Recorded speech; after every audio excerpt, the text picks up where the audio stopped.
कि युवाओं की अपनी पढ़ाई, युवाओं की स्किलिंग, युवाओं की क्षमता को बढ़ाना और साथ ही युवाओं को नौकरी के लिए बार बार जो आवेदन करना पड़ता है ये नहीं करना पड़ेगा, एक बार आवेदन करना पड़ेगा। उसी के ऊपर कार्यक्रम को आगे बढ़ाते हुए हमारी आईटी टीम ने, हमारे स्टाफ सिलेक्शन कमीशन ने मिलकर के एक जो पोर्टल बनाया उसका आज विधिवत लॉन्च किया है। इस अवसर पर मैं सभी प्रदेश के युवाओं को शुभकामना देता हूं। अपने एनआईसी, आईटी डिपार्टमेंट और स्टाफ सिलेक्शन कमीशन, इन सब के यानी कर्मचारियों को, अधिकारियों को भी बधाई देता हूं कि इन्होंने एक इस प्रकार का ये पोर्टल बनाया है। अब आगे से हरियाणा कर्मचारी चयन आयोग अपना जो सी और डी का जैसा बताया गया है, कर्मचारियों का जो चयन है वो इसी पोर्टल के माध्यम से ही करेंगे। वन टाइम रजिस्ट्रेशन आज से शुरू कर दिया गया है और अब ये 3 महीने तक यानी 31 मार्च, 3 महीने माने 12 दिन कम हो गए इसमें, 31 मार्च तक 2021 तक ये पोर्टल खुला रहेगा और सब लोग, चाहे वो 10वीं पास है, 12वीं पास है, ग्रेजुएट है, हायर एजुकेशन का व्यक्ति है, एक ही फॉर्म पर अपनी सारी डिटेल्स भरेगा। और जो कम क्वालिफिकेशन वाला है वो तो केवल डी में ही अपने परीक्षा दे पाएगा, लेकिन इससे ऊपर के क्वालिफिकेशन वाले यानी +2 और इससे ऊपर के क्वालिफिकेशन वाले चाहे तो वो डी में भी परीक्षा दे सकते हैं, चाहे तो सी में भी दे सकते हैं। कॉमन एलिजिबिलिटी टेस्ट जो है ये दोनों का अलग अलग होगा, सी का अलग होगा, डी का अलग होगा। डी में तो जो भी उसकी मेरिट लिस्ट बनेगी इंक्लूडिंग सोशो इकोनॉमिक मार्क्स मिला करके, उस मेरिट के आधार के ऊपर ही जो ऊपर के जितने भी कैंडिडेट्स होंगे उनको ऑटोमेटिकली नौकरी मिलेगी। हाँ, उसमें जो विशेष उनकी उपलब्धि चाहिए, जिनके लिए जैसा विशेष उनका अनुभव या तकनीकी अनुभव, इसके अलग से जो सर्टिफिकेट की आवश्यकता होगी, उन सर्टिफिकेट के लोगों को ही अपनी मेरिट के हिसाब से वहां नौकरी मिलती जाएगी। अलग से दूसरा टेस्ट नहीं होगा।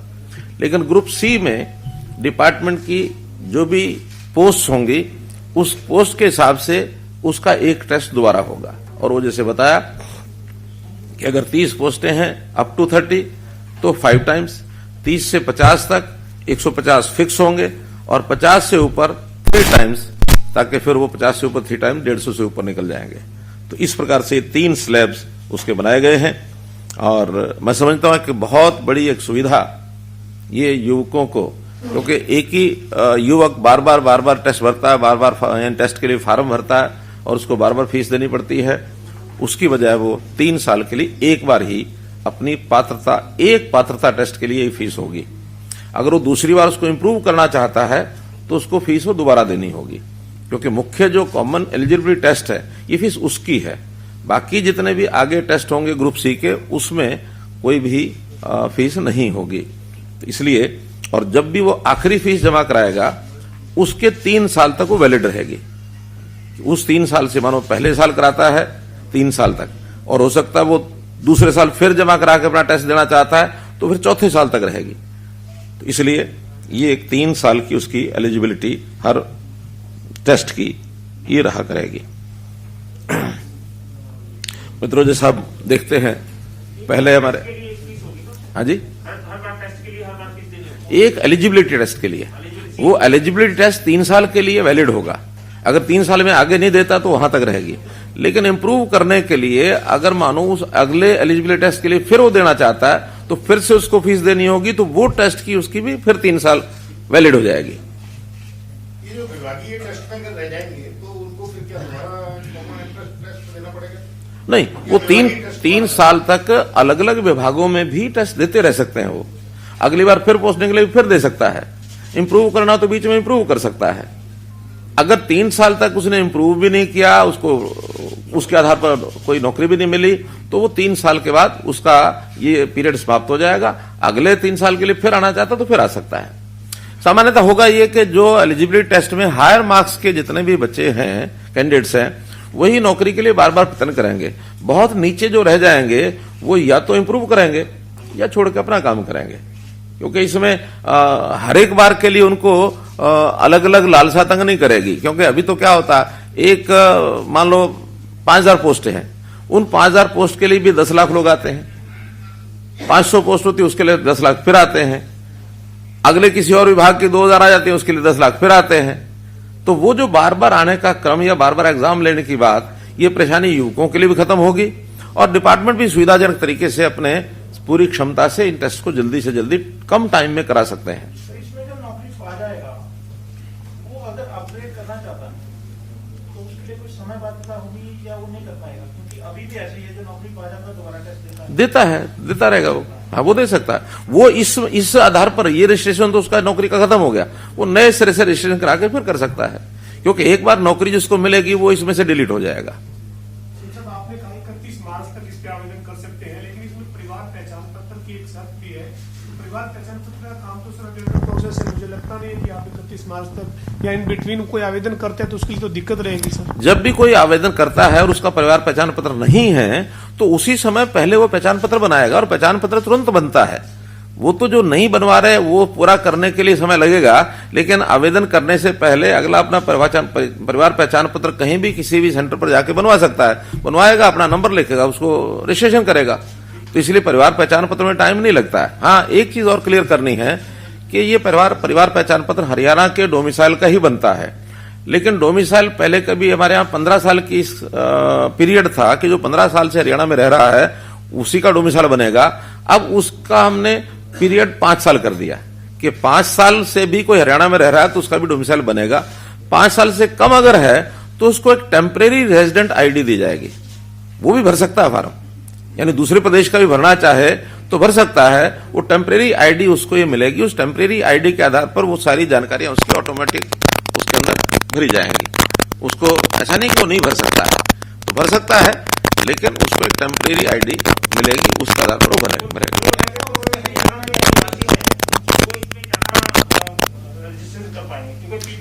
नहीं, सभी कर पाएंगे। पीपीपी के अलावा मैंने बताया ना, अगर किसी का पीपीपी नहीं है वो टेम्परेरी लेगा। हाँ, उसी पोर्टल में भरना पड़ेगा। हमारा जो पोर्टल है पीपीपी का, उसी में एक प्रावधान टेम्परेरी आईडी का है, उसके अंदर टेम्परेरी आईडी बनाएगा, अपना मूल एड्रेस जहां का वहां का लिखेगा।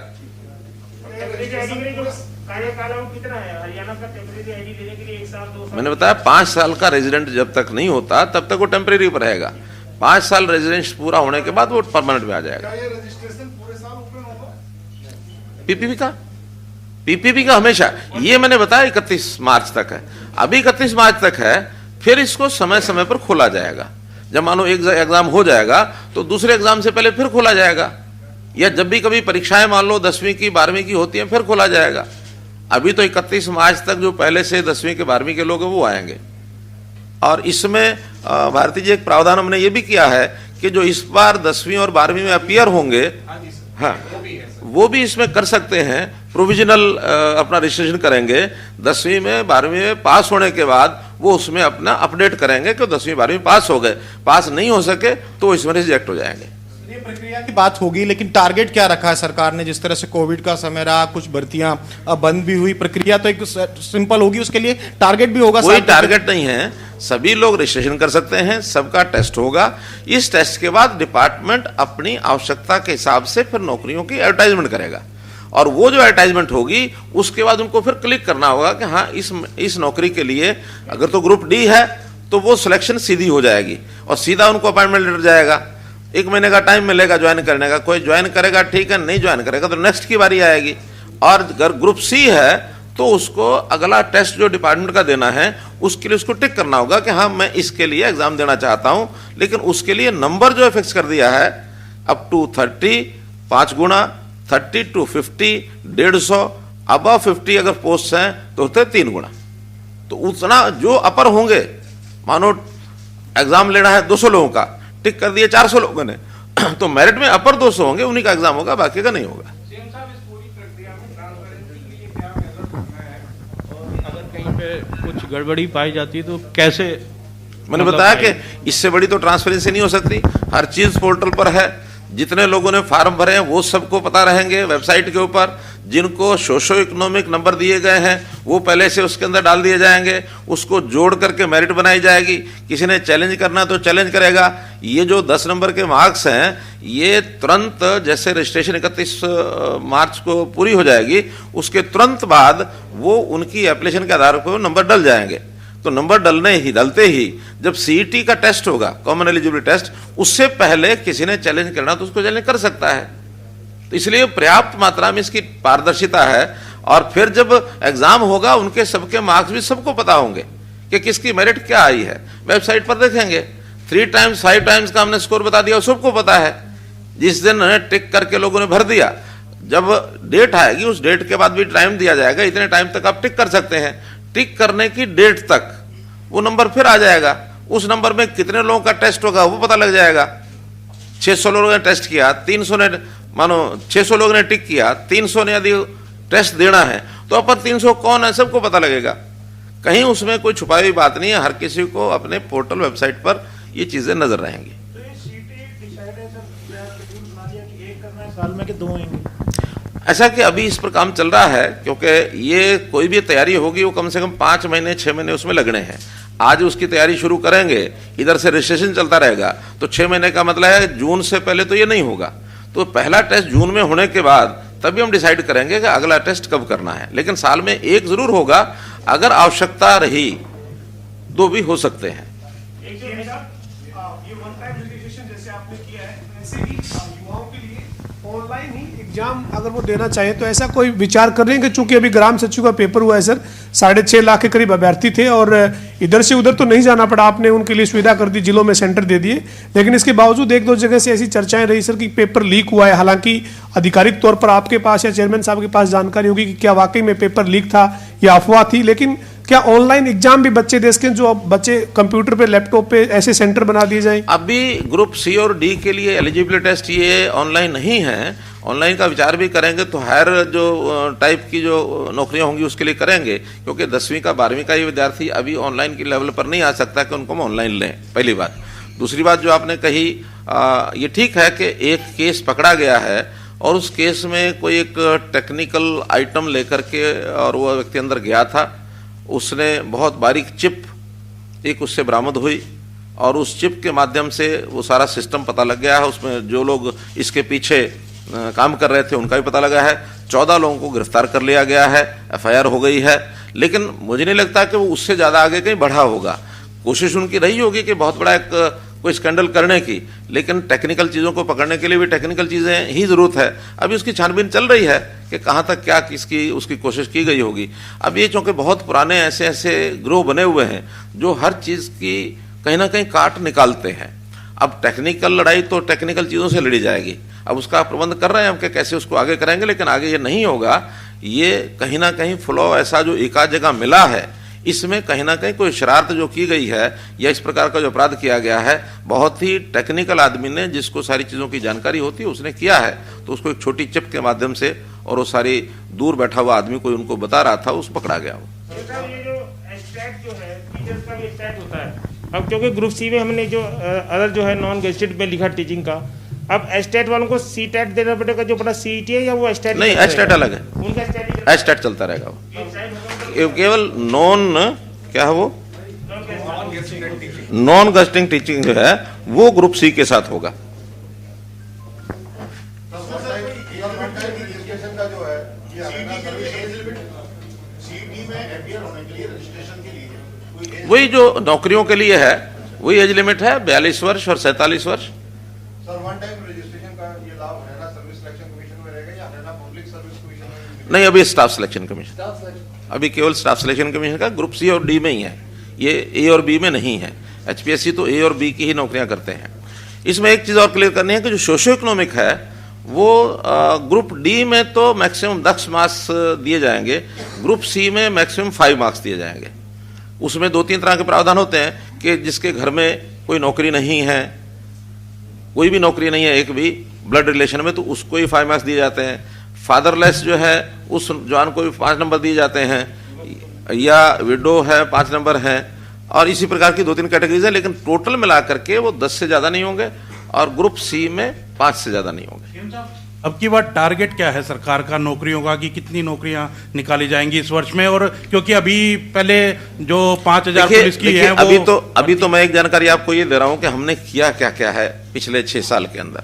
ये जानकारियां युवाओं को आखिर कैसे कैसे हमने उनको सहयोग किया, कैसे उनको लाभ पहुंचाया, कैसे उनके जीवन को सुखी करने की हमने कोशिश की। आपको ध्यान में है कि पहले जितने भी ये पर्ची खर्ची के सिस्टम चलते थे, भाई भतीजावाद, पैसा लेना, ये करना वो करना, अपने अपनों को दे मुड़ मुड़ रेवड़ियां। देखिए अब सारा पूरा मत क्या करो आप लोग। तो कुल मिला के उस सारे को हमने बदला है, और बदलने के बाद 6 साल में 80,000 नौकरियां हमने दी हैं। और कोई पिछले 6 साल का कोई पीरियड, 5 साल का पीरियड उठा करके देख लें, इतनी बड़ी संख्या में नौकरी कभी भी नहीं दी गई है। एवरेज पर ईयर भी लगा लेंगे तब भी नहीं दी गई है। सी और डी में हमने इंटरव्यू खत्म किया। पहले इंटरव्यू में ही सारा कुछ मार लगती थी।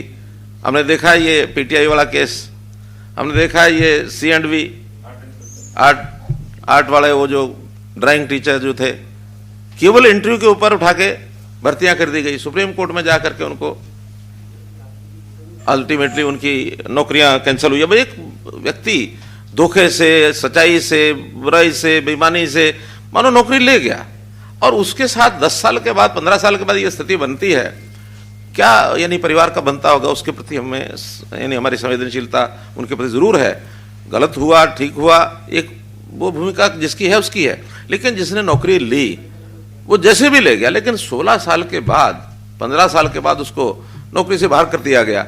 ये भी बहुत एक स्थिति ऐसी है। लेकिन मैं दावे से कह सकता हूं कि हमारी ये 80,000 नौकरियों में से, 6 साल की नौकरियों में से एक भी रिजेक्ट नहीं हुई है। स्टे लगते रहे हैं, जो भी जाता है स्टे लेके आता है, लेकिन उसके बाद उसको कभी मुंह की नहीं खानी पड़ी कि कोई नौकरी हमारी रद्द हो गई हो, कोई भी एक भी। पुलिस में भी हमने TRP system, transparent recruitment process जो चलाई थी, सबसे पहले हरियाणा में चलाई गई, जिसके अंदर यानी लगभग 8-10 हजार पुलिस की भर्तियां हमारी पिछले 6 साल में हुई हैं। चाहे वो सब इंस्पेक्टर की हुई हैं, चाहे वो कांस्टेबल की हुई हैं, पुरुषों की, महिलाओं की, सब तरह की। लेकिन हमने सिस्टम उसमें दायर किए, और सिस्टम के अंदर कभी कोई फ्लॉ नहीं निकला।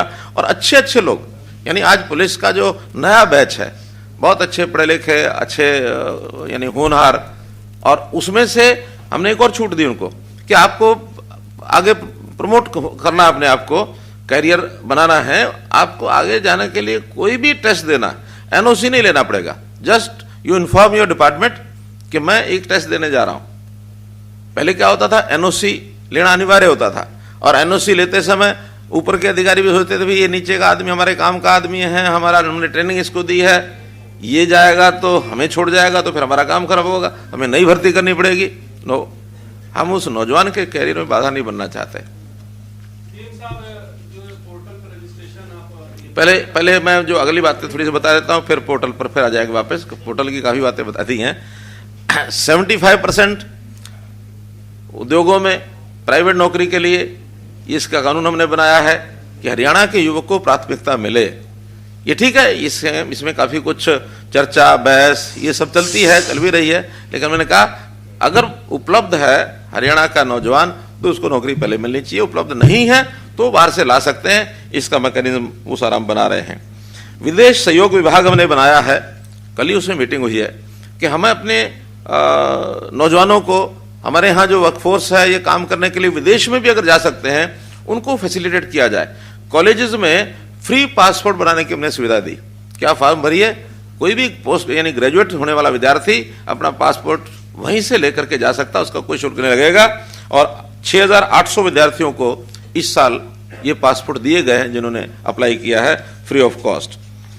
इसी प्रकार की स्किलिंग के भी हम कार्यक्रम चला रहे हैं। हमारा जो स्किल डेवलपमेंट यूनिवर्सिटी बनाई है, हर प्रकार की स्किलिंग, चाहे वो 10वीं पास है, चाहे ग्रेजुएट, पोस्ट ग्रेजुएट, +2 कोई भी है, ताकि जिस चीज की आवश्यकता है उसकी स्किलिंग और वो करवाई जाए और उनको आगे बढ़ाया जाए।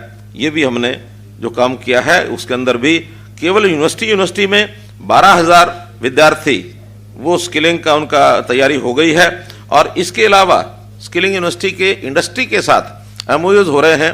लगभग 50 इंडस्ट्री के साथ MOU हुए हैं, जहां इंडस्ट्री में ही ट्रेनिंग दी जाएगी जिस चीज की आवश्यकता है, और वही इंडस्ट्री उनको एब्जॉर्व करेगी, ट्रेनर्स उन यूनिवर्सिटी वाले होंगे, सर्टिफिकेट्स के लिए यूनिवर्सिटी देगी, उनकी देखरेख में उनकी ट्रेनिंग का जो एग्जाम पार्ट है वो उसके लिए यूनिवर्सिटी करेगी। और उसका एक एमओयू करने के बाद इसमें भी बड़ी संख्या में नौजवानों को भर्ती हो रही है। हमने रोजगार मेले भी लगाए, 577 रोजगार मेले लगे हैं 6 साल में, 60,800 बेरोजगार युवाओं को उसमें नौकरी दी गई है। और इसके अलावा निजी कंपनियां जैसे ओला, उबर, GS4, जोमेटो और स्विगी, इनके साथ भी हमने अनुबंध किए और उसमें भी 79,000 युवाओं को रोजगार के अवसर प्रदान किए।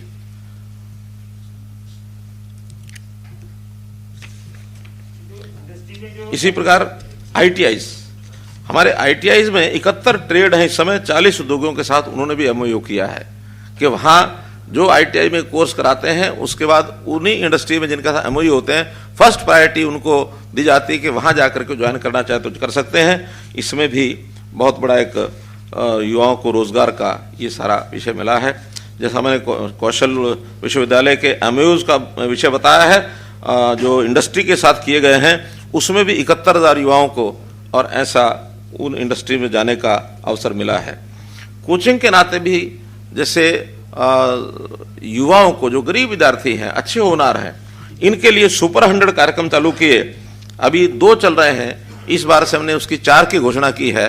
और वहां गरीब विद्यार्थी फ्री कोचिंग लेता है और फ्री कोचिंग उनको एक अच्छे लेवल की कोचिंग दी जाती है। और दोनों कोचिंग सेंटर से इस बार 83 युवा ऐसे हैं जिनको IIT और मेडिकल कॉलेजेस में एडमिशन मिले हैं।